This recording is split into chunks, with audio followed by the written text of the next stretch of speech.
The thing that's been really on my mind in terms of everything going on at the front, besides the science and media, has been what he's been rolling out in terms of illegal immigrants and the resolutions going on here. Specifically, the one he's got planning out right now. It involves specific structures. He's going to house these people in, circles of deportation, using local law enforcement to round people up. And as a Jew, it reminds me of 1935 in Germany.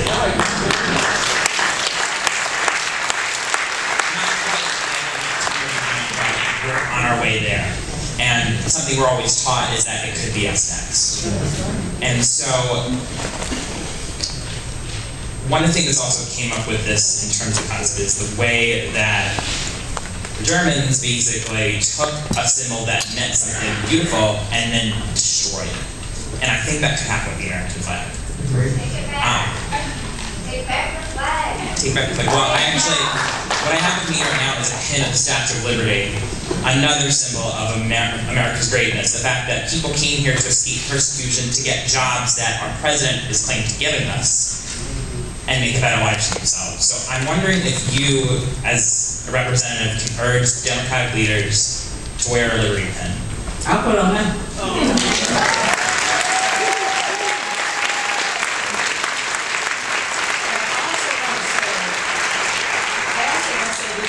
Not too far off. You know, they really are talking about internment camps for Muslims. A registry.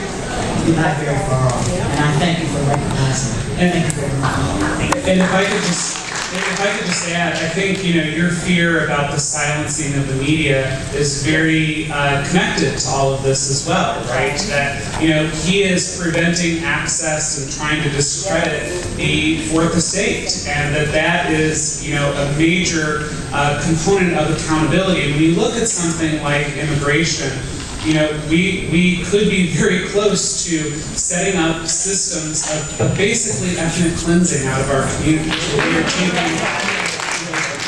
black and brown people out of our communities and putting them into facilities. And what is not always covered is who runs those facilities.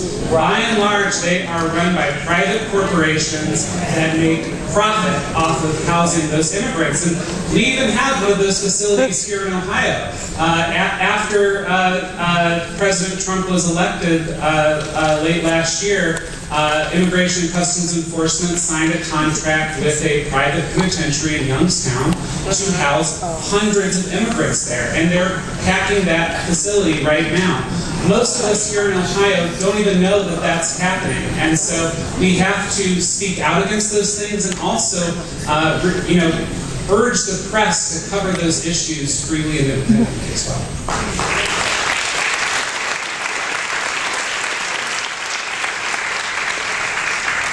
Brooke McNamara from University Heights. Thank you for having this town hall. Unless I'm mistaken, you have not signed on as a co-sponsor of Representative Nadler's demand to investigate Trump and key members of his current administration's conflict of interest, ethical violations, and ties to Russia. Will you co-sponsor this resolution? I need to read it, but certainly, if that's all it's asking to do, yes. What's the number on it? So we can make sure we look at it. Do you know what the Sarah thinks she knows what it is. So thank you very much. Yeah, I'll do it. But I think that they have too many conflicts of interest. It's called the Emoluments Clause. I'm a resident of Bedford Heights. First of all, Marcia, I would just like to thank you so much for your stance against this administration as it presents itself.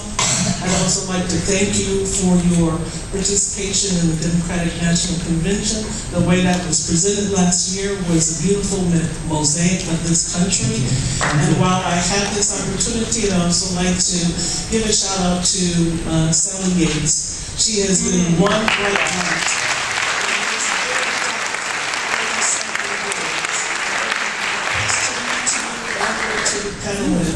I'm a retired GI nurse. I had to retire early because of spinal stenosis. And the plan was that my husband would carry me on his insurance, but he had to retire earlier than expected. So he's covered by Medicare, but I am caught in the gap. with a pre-existing condition.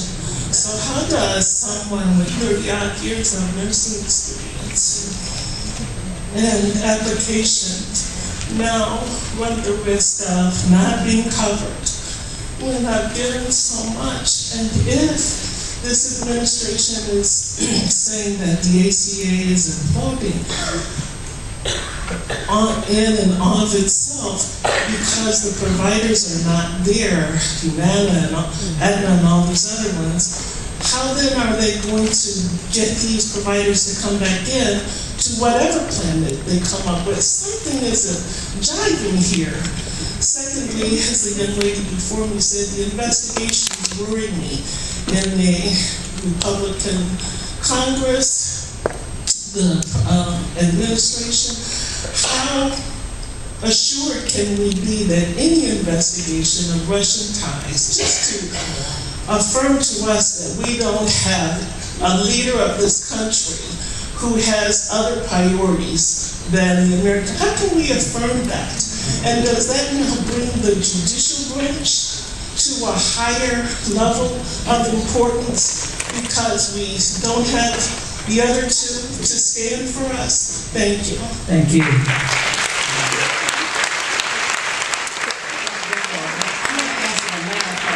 Let them answer the first part, but to John McCain's credit, he is determined to investigate Russia.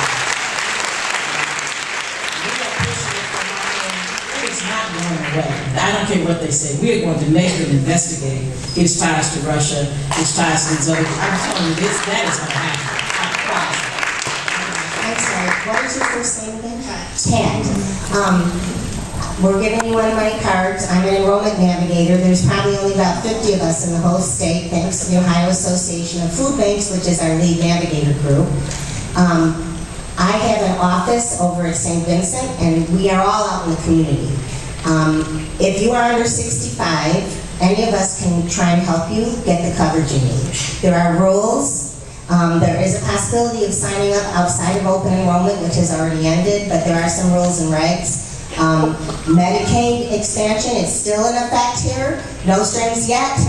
Oh no, so we're waiting to see what the legislature will do, and it'll be in their budget probably approved by July 1. But that's available to everybody, and there's no deadline.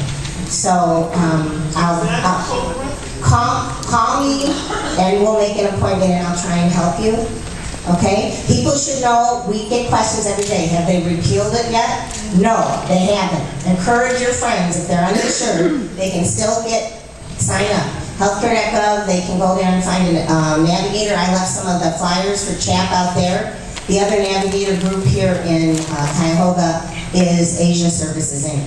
So between us, we have navigators, and all the federally qualified community health centers have assistants who can help people, particularly with Medicaid, to enroll. And thirdly, Beverly Charles is here from my office, who also does that.